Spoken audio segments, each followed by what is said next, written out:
எல்லோருக்கும் வணக்கம் நண்பர்களே. ஒரு மிகப்பெரிய ஆளுமை கொண்ட விருச்சிக ராசி நண்பர்களே. வீரத்தில் விவேகம், வெற்றியில் மிகப்பெரிய சுவாரஸ்யம், நினைச்சதை நடத்தக்கூடிய ஒரு ராசி, கட் அண்ட் ரைட்டாக இருக்கணும் அப்படிங்கிற ஒரு ராசி, பலருக்கும் நன்மை செய்யக்கூடிய, மற்றவர்களுக்கு தெரியாமையே நன்மை செய்யக்கூடிய ஒரு ராசி, விளம்பரம் தேடாத ஒரு ராசி. மற்றவங்க நல்லா இருந்தால் போதும்பா, என்னால் முடிஞ்சது இது, என்கிட்ட 1000 ரூபா இருக்குது, என்னால் 100 ரூபா தான் கொடுக்க முடியும், நான் அதை கொடுக்குறேன் அப்படின்னு கொடுத்து ஒருத்தரோட மனசை வந்து குளிர வைக்கக்கூடிய ஒரு உன்னதமான ராசி இந்த விருச்சிக ராசி. இந்த விருச்சிக ராசியை பொறுத்த வரைக்கும் ஒரு ஹைலைட்டான ராசின்னு சொல்கிற அளவுக்கு அவங்களோட டிராபேக்ஸ் கொஞ்சம் இருக்கும். அந்த டிராபேக் என்ன, மற்றவங்க கூட வாழ்கிறாங்க பார்த்தீங்களா, அவங்களுக்கு மட்டும்தான் தெரியும். என்னதான் நீங்கள் நல்லவங்களாக இருந்தாலும் கூட இருக்கிறவங்களுக்கு நீங்கள் மிகப்பெரிய ஒரு கேங்ஸ்டர், எப்படி சொல்கிறது, ஒரு ஹிட்லர். எப்படி சார், என்ன சார் இப்படிலாம் சொல்கிறீங்க அப்படின்னு கேட்டிங்கன்னா, நீங்கள் மிகப்பெரிய ஒரு ஹிட்லர் அப்படின்னு சொல்கிறத விட நீங்கள் ஒரு நல்ல ஒரு மனது அப்படிங்கிறது ஒரு பக்கம் இருந்தாலும் நீங்கள் மனிதர்கிட்ட நடந்துக்கிற ஒரு விஷயம் வந்து மற்றவங்களுக்கு ஒரு ஸ்ட்ரிக்டான ஒரு விஷயமா தெரியும். ரொம்ப வந்து ஒரு கட் அண்ட் ரைட்டாக இருக்குன்னு நினைப்பீங்க. அதனாலேயே நீங்கள் நிறைய பேர்த்துட்டு சண்டை போட்டுவீங்க. உங்களுக்கு நிலையான நண்பர்கள் அப்படின்னு ஒரு அதிகமாகலாம் கிடையாது. குறிப்பிட்ட நண்பர்கள்ட்டையும் நீங்கள் அடிக்கடி சண்டை போட்டுருவீங்க. நண்பர்கள்ட்டே அப்படின்னா லைஃப் பார்ட்னர்கிட்ட, ஸோ அவங்ககிட்டையும் கொஞ்சம் அதிகமாகவே சண்டைகள்லாம் உங்களுக்கு அதிகமாகவே வரும். இருந்தாலும் உங்களை எல்லாருக்கும் பிடிக்கும், உங்களுக்கும் எல்லாரையும் பிடிக்கும். ஸோ அந்தளவுக்கு ஒரு உன்னதமான ராசி இந்த விருச்சிக ராசி. இந்த விருச்சிக ராசிக்காரர்களுக்கு, இந்த விருச்சிக ராசிக்காரர்கள் மாதிரி கடந்த ஒரு 14 வருஷமாக கஷ்டப்பட்டவங்க இந்த உலகத்திலே கிடையாது. அந்தளவு கஷ்டத்தை பார்த்துருப்பாங்க. நிறைய பண இழப்புகளை சந்திச்சிருப்பாங்க. குறிப்பிட்ட நேரத்தில் பண வருமானமும் வந்திருக்கும், ஆனால் அது தகுந்தாற் போல் செலவும் சரியாக இருக்கும், கடனும் இருந்திருக்கும். இன்னைக்கு காலகட்டங்களில் கூட உங்களுக்கு கடன் அதிகமாகவே இருந்திருக்கும். அது மட்டும் இல்லாமல் இந்த விருச்சிக ராசி பொறுத்த வரைக்கும் உடல் உபாதைகளில் அதிகமாக கவலைப்பட்டிருப்பீங்க. என்னன்னே தெரியல சார், எந்த டாக்டர் போனாலும் என்னன்னே தெரியலன்னு சொல்கிறாங்க. அந்த மாதிரி நீங்கள் நிறைய விஷயங்கள் கஷ்டப்பட்டுருப்பீங்க. அது மட்டும் கிடையாது, உங்களுக்கு உடல் ரீதியில் குடல் ரீதியான விஷயம், அதாவது வயிறு சம்மந்தப்பட்டது, குடல் ரீதியான விஷயம், ரத்தம் சம்மந்தப்பட்ட விஷயங்களில் நிறையவே அவதிப்பட்டிருப்பீங்க. இனி அந்த பிரச்சனைகள் எல்லாமே கொஞ்சம் கொஞ்சமாக சால்வ் ஆகிட்டே வரப்போகுது. இனி வரக்கூடிய காலங்களில் மிகப்பெரிய ஒரு விமோச்சனம் கிடைக்க போகுது. இப்போவே உங்களுக்கு ஒரு வருட காலமாக உங்களுக்கு நிறைய சக்ஸஸை நீங்கள் வந்து சந்திக்க ஆரம்பிச்சிருவீங்க. சூப்பர்பா அப்படிங்கிற அளவுக்கு நீங்கள் வந்து ஒரு கெத்தான ஒரு விஷயத்தில் அப்படியே வெளியே வர ஆரம்பிங்க. ஒரு 14-15 வருஷத்துக்கு முன்னாடி நீங்கள் எவ்வளோ ஜாலியாக இருந்தீங்களோ அந்த ஜாலியெல்லாம் அப்படியே உங்களுக்கு, ஆமாப்பா இப்படிலாம் ஜாலி இருக்குன்னு எனக்கு தெரியவே இல்லைப்பா அப்படின்னு இப்போ உங்களுக்கு ஒரு புது விதமான சந்தோஷம், மகிழ்ச்சி வந்து வந்துட்டுருக்கும். சார் அப்படி ஒன்றும் இல்லையே சார், ஒரு சில வருடங்களாக இன்னுமே கொஞ்சம் பிரச்சனைகளை தான் சார் சந்திச்சுட்டு இருக்கோம், ஏன் வாழ்றோன்னே தெரியல சார் அப்படின்னு ஒரு தரப்புனர் நீங்கள் வந்திருப்பீங்க. இவங்க எல்லாருக்குமே தான் இந்த வீடியோ. நீங்கள் கண்டிப்பாக இந்த வீடியோ ஃபுல்லாக பாருங்கள். ஒரு சிலருக்கு ஒரு முக்கியமான பரிகாரம் சொல்கிறேன். அது மட்டும் இல்லாமல் இந்த வீடியோவை பார்க்குறவங்க கண்டிப்பாக காமாட்சி அம்மனை வழிபடுங்க. இந்த வீடியோவில் அந்த காமாட்சி அம்மனை எப்படி வழிபடணும், அதன் மூலமாக உங்களோட பிரச்சனைகள் எப்படி சால்வ் ஆகும் அப்படிங்கிறத சொல்கிறேன். ஏன்னா பஞ்சகங்கை தீர்த்தம் குளம் இருக்கக்கூடிய ஒரு முக்கியமான கோவில் இந்த காஞ்சிபுரத்தில் இருக்கக்கூடிய காமாட்சி அம்மன் கோவில். ஸோ அது மட்டும் இல்லாமல் ஸ்ரீசக்கரம் இருக்கக்கூடிய ஒரு கோவில், ஆதிசங்கரே வச்ச ஸ்ரீசக்கரமே அந்த கோவில் தான் இருக்குது. ஸோ அது மட்டும் இல்லாமல் இந்த கோவிலை பொறுத்த வரைக்கும், இந்த காமாட்சி அம்மனை பொறுத்த வரைக்கும் விருச்சிக ராசிக்கு அப்படின்னு ஒரு உன்னதமான ஒரு கோவிலாகவே இந்த கோவில் வந்து கருதப்படுதுங்க. இந்த காமாட்சி அம்மன் வந்து இந்த விருச்சிக ராசிக்கு ஒரு தாய் அப்படிங்கிற மாதிரி. தாய் வந்து மகனுக்கு எப்பயும் துரோகம் பண்ண மாட்டாங்க. அந்த மாதிரி தான் இந்த காமாட்சி. எங்கே இருந்தாலும் இந்த காமாட்சி அம்மனும் முருகரும் இந்த விருச்சிக ராசிக்கு தேடி வந்து நன்மை செய்யக்கூடியவர்கள். அதே மாதிரி குலதெய்வ வழிபாட்டின் மூலமாக மிகப்பெரிய நன்மையை அள்ளக்கூடிய ராசி இந்த விருச்சிக ராசி. இந்த 3 தெய்வங்கள் தாங்க இந்த விருச்சிக ராசிக்கு மிகப்பெரிய ஹைலைட்டாக இருக்கும். சில பிரச்சனைகள் வரும்போது, உங்களுக்கு ஏதாவது பிரச்சனைன்னு வந்துச்சுன்னா ஆஞ்சநேயர் வழிபாடு உங்களுக்கு வந்து மிகப்பெரிய ஹைலைட்டாக இருக்கும். இந்த 4 விஷயங்கள் நீங்கள் பின்பற்றிட்டு இருந்தீங்கன்னா போதும். அதே மாதிரி இந்த வீடியோவில் ஒரு சில முக்கியமான விஷயங்களை சொல்ல போகிறேன். ஸோ ஸ்கிப் பண்ணாமல் பாருங்கள். அதே மாதிரி தனிப்படையாக ஜோதிடம் பார்க்கணும் சார், ஒரு சின்ன சின்ன பிரச்சனைலாம் நீங்கள் சொல்கிறது வந்து பொது பலனாக சொல்கிறீங்க, நான் தனிப்படையான ஜோதிடம் பார்க்கணும் அப்படிங்கிறவங்களுக்கு கீழே வந்து ஃபோன் நம்பர் கொடுக்குறேன். டிஸ்கிரிப்ஷனில் ஃபோன் நம்பர் இருக்குது. ஃபேஸ்புக்கில் பார்த்தீங்கன்னா ஸ்க்ரீன்லேயே நம்பர் இருக்குது. அதன் மூலமாக நீங்கள் வந்து ஃபோன் பண்ணி கேட்டு தெரிஞ்சிக்கலாம். ஸோ அதே மாதிரி உங்களுக்கு எந்த ஒரு ப்ராப்ளம் இருந்தாலும் அதை வந்து நீங்கள் சொல்லி, உங்களோட காதல் பிரச்சனை, திருமண பிரச்சனை, குழந்தைகள் பிரச்சனை, தொழில் ரீதியான பிரச்சனை, எந்த பிரச்சனையாக இருந்தாலும் இதுக்கு எல்லாத்துக்குமே சொல்யூஷன் வந்து சொல்லுவாங்க. ஸோ பிரபல ஜோதிடர் தான் நிறைய ஆக்டர்ஸ் கூட இப்போலாம் சமீபத்தில் வந்து எல்லாமே கேட்டுட்ருக்காங்க. ஸோ அவங்களோட சீக்ரெட்ஸ் எல்லாமே நம்ம வந்து சீக்ரெட்டாக தான் வச்சுட்டு இருக்க முடியும். ஸோ அதனால் அவங்க யாருன்னு நம்ம வந்து மென்ஷன் பண்ணி சொல்ல முடியாது. பெரிய பெரிய பொலிட்டிஷியன்ஸ் வந்து பண்ணிகிட்டு இருக்காங்க. ஸோ உங்களுக்கு வேணும் அப்படின்னா நீங்கள் வந்து ஃபோன் மூலமாகவே உங்களோட ப்ராப்ளத்தை நீங்கள் வந்து சால்வ் பண்ணிக்கலாம். சரி சார், இதெல்லாம் ஓகேங்க. இந்த விருச்சிக ராசி பொறுத்த வரைக்கும் சில நன்மைகளும் வருது, அதோட சின்ன சின்ன கந்திஷ்டி மாதிரி சின்ன சின்ன விஷயங்களும் இருக்குதுங்க. அதெல்லாம் எப்படி சரி பண்ணுறது சார் அப்படின்னு கேட்குறவங்களுக்கு இனி வரக்கூடிய வீடியோ உங்களுக்கு ஒரு மிகப்பெரிய சுவாரஸ்யமான வீடியோவாகவும், மிகப்பெரிய ஒரு எப்படி சொல்கிறது, இந்த கீ எனக்கு முன்னாடியே தெரியாமல் போச்சு சார், இந்த கீ தெரிஞ்சிருந்தால் எனக்கு முன்னாடியே நான் வந்து பல ப்ராப்ளம் சால்வ் பண்ணியிருப்பேன் சார் அப்படிங்கிற மாதிரியும் இந்த வீடியோ வந்து அமையும். ஸோ ஸ்கிப் பண்ணாமல் பாருங்கள்.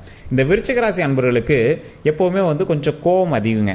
அதாவது ஒரு தப்பான விஷயம் நடந்துச்சு அப்படின்னா சாமிகிட்டே கோச்சிட்டு, நீ எனக்கு அது பண்ணவே இல்லை, நான் எப்படி நான் வந்து உன்னை வணங்குவேன் அப்படிங்கிற மாதிரிலாம் சொல்லுவாங்க. ஸோ அந்த மாதிரி கடவுள்கிட்டே போட்டி போடக்கூடிய ஒரு ராசி இந்த விருச்சிக ராசி.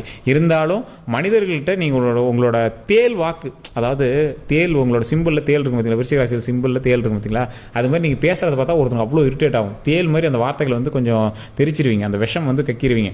ஆனால் மனசில் ஒன்றும் வச்சுக்க மாட்டீங்க. மனதளவில் நீங்கள் சுத்தமானவங்க. மற்றவங்க மாதிரி மனசுக்குள்ள ஒன்று வச்சு வெளியே பேசுகிற கேரக்டரே கிடையாது. டைரெக்டாக ஓப்பன் டாக்கு தான். கடிச்சா விஷம் தான், அந்த மாதிரி தான் இருக்கணும். ஸோ அந்த மாதிரி இருக்கக்கூடிய இந்த ராசிக்கு நிறைய சிக்கல்களை சந்தித்து சில நண்பர்கள் மூலமாக சில துரோகத்தை சந்திச்சிருப்பீங்க.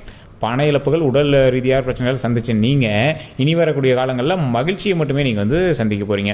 அந்த மகிழ்ச்சி எந்த வகையில் வரப்போகுது? தொழில் ரீதியாக நீங்கள் முன்னேறுவதற்கான ஒரு மிகப்பெரிய தூண்டுதல் இப்போ இருந்தே ஸ்டார்ட் ஆகிருக்கும்.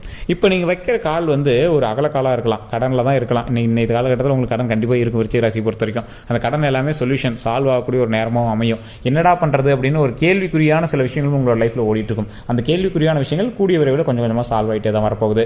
அதே மாதிரி இந்த ராசியை பொறுத்த வரைக்கும், இந்த விருச்சிக ராசினரை பொறுத்த வரைக்கும் நினைத்ததை நடத்தக்கூடிய ராசி. அதாவது ஒரு மச்சக்காரன் சொல்லுவாங்க பார்த்தீங்கன்னா, அந்த மாதிரி நினைத்ததை நடத்தக்கூடிய ராசி. சின்ன சின்ன இடையூறுகளும் சின்ன சின்ன சிக்கல்களும் உங்களுக்கு இருந்திருந்தாலும் அந்த சிக்கல்கள் எல்லாத்தையும் விரட்டிட்டு அதற்கு தகுந்தாறு போல கடவுள் உங்களை வழி நடத்தி இதை செய்யப்பா அதை செய்யப்பா அப்படின்னு உங்களுக்கு வந்து மூவ் பண்ணுவார். இது மட்டும் கிடையாது சார். இந்த விருச்சிக ராசியை பொறுத்த வரைக்கும் தடங்கல்கள் அப்படின்னு வந்தது அப்படின்னா உங்களோட சுற்றி இருக்கிற ராசினால தான் இருக்குமே தவிர உங்களால் இருக்காது. நீங்கள் எந்த ஸ்டெப் பண்ணாலும் அதுக்கு ஒரு பேக்கப் வச்சுட்டு தான் பண்ணுவீங்க. இப்போ நீங்கள் உங்களுக்கு கடனே இருக்குது அப்படின்னா உங்களால் கடனை இன்னைக்கு கூட அடைக்க முடியும். ஏதோ ஒரு எக்ஸ்ட்ரா ப்ராப்பர்ட்டியை கொஞ்சம் சரி பண்ணி கூட உங்களால் இது பண்ண முடியும். நகையை கொஞ்சம் பேங்க்கில் வச்சு கூட பண்ண முடியும். இப்படி எல்லாமே வச்சு தான் சார் இருக்கேன். இருந்தாலுமே கையில் இப்போ அமௌண்ட் இல்லை சார் அப்படின்னா நீங்கள் ஒரு பெரிய விஷயத்தை உருவாக்கிட்டு இருக்கீங்கன்னு அர்த்தம். இன்னொரு லேண்ட் வாங்கியிருப்பீங்க, இல்லை பிஸ்னஸ் பண்ணியிருப்பீங்க, இல்லை ஏதோ ஒரு பெரிய விஷயம் ஒரு சாம்ராஜ்யத்தை உருவாக்கிட்டு இருக்கீங்கன்னு அர்த்தமே தவிர உங்களுக்கு வந்து இனிமேல் இறங்கக்கூடிய ஒரு ரேஷியோவே கிடையாது. இனிமேல் ஏற்றம் தான். இருந்தாலும் அந்த கடனுங்கிறதுக்கு அதுக்கு நீங்கள் வட்டி கட்டுற மாதிரி நீங்கள் வந்து அது கொஞ்சம் கொஞ்சமாக தான் அடையுமே தவிர கடன் வந்து இப்போ சமீபத்தில் ஒரு 2-3 மாதங்கள்லாம் நீங்கள் வந்து கண்டிப்பாக க்ளோஸ் பண்ண முடியாதுங்க. ஒரு 2-3 மாதங்கள் கழிச்சு தான் அந்த கடனை எல்லாத்தையுமே கொஞ்சம் கொஞ்சமாக நீங்கள் வந்து சால்வ் பண்ணிவிட்டு கடன் எல்லாமே நீங்கள் வந்து அடைச்சிட்டு வர போகிறீங்க. அது மட்டும் கிடையாது, ஒரு குறிப்பிட்ட இன்னும் ஒரு வருடத்திற்குள்ளேயே உங்களோட முழுமையான கடன்கள் எல்லாமே, இப்போ நம்மளோட முழுமையான கடன்கள் எல்லாமே அடைச்சிட்டு அதுக்கப்புறமேட்டு நம்மளோட அமௌண்ட் எல்லாமே சேவிங்ஸில் வைக்க போகிறோம். ஸோ அதுதான் விருச்சிக ராசிக்கு இனி வரக்கூடிய நாட்களில் வரக்கூடிய ஒரு மிகப்பெரிய நன்மை அப்படின்னே சொல்லலாம். சரி சார், இது எல்லாம் ஓகே. இப்போ வைக்கக்கூடிய தொழிலாக இருக்கட்டும், இல்லை வேலைக்கு போகிறவங்களா இருக்கட்டும், திருமணத்துக்காக வெயிட் பண்ணுறவங்களா இருக்கட்டும், குழந்தைகளுக்காக வெயிட் பண்ணுறவங்களா இருக்கட்டும், இவங்களுக்கு எப்படி இருக்குது சார்? திருமணத்துக்காக வெயிட் பண்ணுறவங்களுக்கு இப்போ ஒரு சூப்பரான சுச்சுவேஷன். ஸோ இப்போ இருந்து ஆரம்பிச்சிங்க அப்படின்னா கூட குறிப்பிட்ட காலகட்டங்களில் திருமணத்திற்கான வாய்ப்புகள் அதிகமாகவே இருக்குது. ஸோ இன்றைக்கி கொஞ்சம் உங்களுக்கு எப்படி சொல்கிறது, ஒரு லக் அடிக்கக்கூடிய ஒரு விஷயம் அப்படின்னு சொல்லலாம். இன்னையிலேருந்தே உங்களுடைய பிரச்சனைகள் எல்லாமே கொஞ்சம் கொஞ்சமாக சொல்யூஷனாக சால்வ் ஆகிட்டே வருதுன்னு சொல்லலாம். இதை கண்டிப்பாக பண்ணுங்கள். அதே மாதிரி நீங்கள் காமாட்சி அம்மன் வணங்குறவங்களாக இருந்தது அப்படின்னா ஓம் காமாட்சி அம்மனே போற்றி, ஓம் காமாட்சி அம்மனே போற்றி, ஓம் காமாட்சி அம்மனே போற்றி அப்படின்னு கண்டிப்பாக வணங்குங்க. இது வந்து நீங்கள் குழந்தைக்காக வெயிட் பண்ணிட்டு இருக்கீங்க அப்படிங்கிறவங்க இந்த காமாட்சி அம்மன் வழிபாடு கண்டிப்பாக பண்ணுங்கள். குழந்தைக்கு வரம் கொடுக்கக்கூடியவங்க ஒரு 2-3 இடங்கள்ல ரொம்ப பிரசித்தி பெற்றவங்க. அங்காளம்மன் கோயில்னு உங்களுக்கு தெரியும் நினைக்கிறேன். மேல்மலையனூர் அங்காளம்மன் கோயில்னு இருக்கும். ஸோ அந்த கோயிலில் வந்து அதிகமாக வந்து பார்த்தீங்கன்னா குழந்தை வரத்துக்காகவே வந்து அதிகமாக வந்து வேண்டிட்டு இருப்பாங்க. ஸோ இந்த குழந்தை வரத்துக்காக நீங்கள் வந்து வேண்டுதல் வைக்கிறீங்க அப்படின்னா அந்த அங்காளம்மனை வந்து வணங்க. பெரியாண்டி சம்மன் சொல்லுவாங்க. அந்த அம்மன் வந்து படுத்துட்டு இருக்கும். ஸோ அந்த அம்மன் கிட்ட வந்து சுடுகாட்டுக்கிட்ட இந்த மாதிரி இடங்கள்ல இருக்கும். அதாவது முக்கியமாக சொல்லணும் அப்படின்னா இறந்தவர்கள்கிட்ட வணங்கினால் குழந்தை வரம் கிடைக்கும். இதுதான் ஒரு முக்கியமான விஷயம். நீங்கள் சித்தர்கள்ட்ட வணங்கினாலும் சரி, இல்லை அங்காளம்மன் கோயிலில் வந்து பார்த்தீங்கன்னா சுற்றி அந்த சுடுகாடுலாம் இருக்கும். ஸோ அந்த மாதிரி இறந்தவர்களுடைய பவர் எல்லாமே ஒரு கடவுள்கிட்ட இருக்குது. மயான கொள்ளையெல்லாம் செய்யக்கூடிய அம்மன் அது. ஸோ அவங்ககிட்ட இருக்குது அப்படின்னா அவங்ககிட்ட குழந்தை வரம் கேட்கும்போது கண்டிப்பாக கிடைக்கும். இன்றைக்கி நீங்கள் மேல்மலையனூர் போனீங்கன்னா அதிகமாக குழந்தை வரத்துக்காக தான் கேட்டுட்டு இருப்பாங்க. அதே மாதிரி சார் பழனிக்கு போகிறாங்களே, முருகர் ஃபேவரட் அப்படின்னு சொல்லி பழனிக்கு போகிறாங்களே சார், பழனியில் போகருடைய சமாதி இருக்குதுங்க. அது மட்டும் இல்லாமல் பழனியோட முருகர் வந்து ஒரு குழந்தை, ஒரு பாலகன். ஸோ பால தண்டாயுத பாணியவர். ஸோ அதனால் குழந்தை வரம் கொடுக்கக்கூடியவர். அதனால் அந்த இடத்துலையும் வந்து அதிகமாகவே வந்து குழந்தை வரம் கொடுக்கறதுக்கான வாய்ப்புகளும் அதிகமாகவே இருக்குது. ஸோ இந்த இடங்கள்லாம் குழந்தை வரத்திற்கான முக்கியமான இடங்கள். ஸோ நீங்கள் இது மட்டும் கிடையாதுங்க. நிறைய பேர் தொழில் தொடங்குறதுக்காக பார்த்துட்ருப்பீங்க. தொழில் தொடங்குறவங்க திருப்பதி ஏழுமலையான கண்டிப்பாக வழிபடுங்க. இப்போ நான் சொல்கிற விஷயத்தை கண்டிப்பாக நீங்கள் வந்து கண்டிப்பாக ட்ரை பண்ணுங்கள். இது ஒரு மிகப்பெரிய நன்மை தரக்கூடிய ஒரு முக்கியமான விஷயமாகவும் இந்த விஷயம் வந்து அமையுங்க. ஓம் காமாட்சி அம்மனே போற்றி அப்படின்னு முன்ன சொல்லியிருந்தோம் பார்த்தீங்களா? இந்த காமாட்சி அம்மன் வழிபாடு பண்ணும்போது ஓம் அப்படிங்கிற வார்த்தையை முன்னாடி நல்லா சொல்லுங்கள். ஓம் காமாட்சி அம்மனே போற்றி அப்படின்னு சொல்லுங்கள். இந்த 3 தடவை ஓம் காமாட்சி அம்மனே போற்றி, ஓம் காமாட்சி அம்மனே போற்றி, ஓம் காமாட்சி அம்மனே போற்றி அப்படின்னு கமெண்ட் செக்ஷனில் பதிவிட்டுட்டு ஃப்ரீ டைமில் இதை சொல்லிவிட்டு சூரியனை பார்த்தோ, நீங்கள் வந்து காமாட்சி அம்மன் கோயிலுக்கே போயிட்டு வரீங்க அப்படின்னாலும் ஓகே தான். அப்படி இல்லை அப்படிங்கிற பட்சத்தில் வீட்டில் சூரியனை பார்த்தோ, அப்படி இல்லைனா உங்களோட பூஜை அறையில் பூஜை பண்ணும்போது அதை நீங்கள் பண்ணிங்க அப்படின்னா ஒரு மிகப்பெரிய நன்மை கிடைக்கும். இந்த தினம் இப்போ வரக்கூடிய 12 நாட்கள் கண்டிப்பாக அதை நீங்கள் ட்ரை பண்ணி பாருங்கள். உங்களுக்கு மிகப்பெரிய ஒரு சேஞ்சஸ் தெரியும். உங்களுடைய வருமானத்திலையோ, உங்களுடைய ப்ராப்ளம் சால்வ் ஆகிறதுலையோ நிறைய சேஞ்சஸ் தெரியும். உடல் ரீதியாக சின்ன சின்ன உபாதைகள் இருக்கும். அப்படிங்கிற பட்சத்தில் உடலை கொஞ்சம் சேஃப்டியாக பார்த்துக்கோங்க. உடல் ரீதியாக எந்த ஒரு பிரச்சனை இருந்தாலும் உடனே டாக்டர் பார்த்துங்க. மற்றபடி உங்களுக்கு எந்த ஒரு இஷ்யூ கிடையாது. கடவுள் வந்து இனிமேல் வரக்கூடிய காலங்களில் மிக மகிழ்ச்சியான நன்மை தரக்கூடிய காலங்களை வச்சுட்டுப்பாங்க. சொல்கிறாங்க. சின்ன சின்ன கந்திஷ்டிகள் மூலமாக ஒரு மாதிரி இருக்குது அப்படிங்கிற பட்சத்தில் நீங்கள் கண்டிப்பாக வந்து கடவுள் வழிபாடு பண்ணணும். அதே மாதிரி சில விஷயங்களை நீங்கள் வந்து வெளியே சொல்லாமல் பண்ணுறது ரொம்பவே நல்லது. அதாவது இந்த விருச்சிக ராசிக்கு வரக்கூடிய காலங்கள் நன்மைக்கான காலம். ஏன்னா கஷ்டங்கள் எல்லாமே பட்டுட்டீங்க. எல்லாருக்குமே லைஃப்பில் ஒரு ரீதியில் கஷ்டப்படுவாங்க பார்த்தீங்கன்னா, அந்த கஷ்டம் நம்ம எல்லாம் பட்டாச்சு. இதற்கு மேலே மகிழ்ச்சி மட்டும்தான் நம்மளோட லைஃப்பில் இருக்க போகுது. ஸோ அந்த மகிழ்ச்சியை பார்க்குறவங்க என்ன இவங்க மட்டும் சந்தோஷமாக இருக்கான்னு தெரியும். ஆனால் நம்ம ஏறி வந்த பாதை அவங்களுக்கு தெரியாது. அந்த முள் மேல் நடந்து வந்ததெல்லாம் எங்களுக்கு தெரியாது. முள் மேல் நடந்து வந்து தான் ஒரு இடத்துல நின்று இருக்கணும் அவங்களுக்கு தெரியாது. ஸோ அதனால் சில விஷயங்கள் நீங்கள் மறைமுகமாக பண்ணுவது ரொம்பவே நல்லது. சில இடத்துல ஆடம்பரத்தை விரும்பக்கூடிய நீங்கள், சில இடத்துல கெத்து காட்டணும் அப்படின்னு நினைக்கக்கூடிய நீங்கள் கொஞ்சம் சைலண்ட்டாக அப்படியே பண்ணிங்க அப்படின்னா ரொம்பவே நல்லதுங்க. மற்றபடி உங்களுக்கு எந்த லாஸுமே கிடையாது. இனி வரக்கூடிய காலங்கள் பொற்காலங்களாக அமைய போகுது.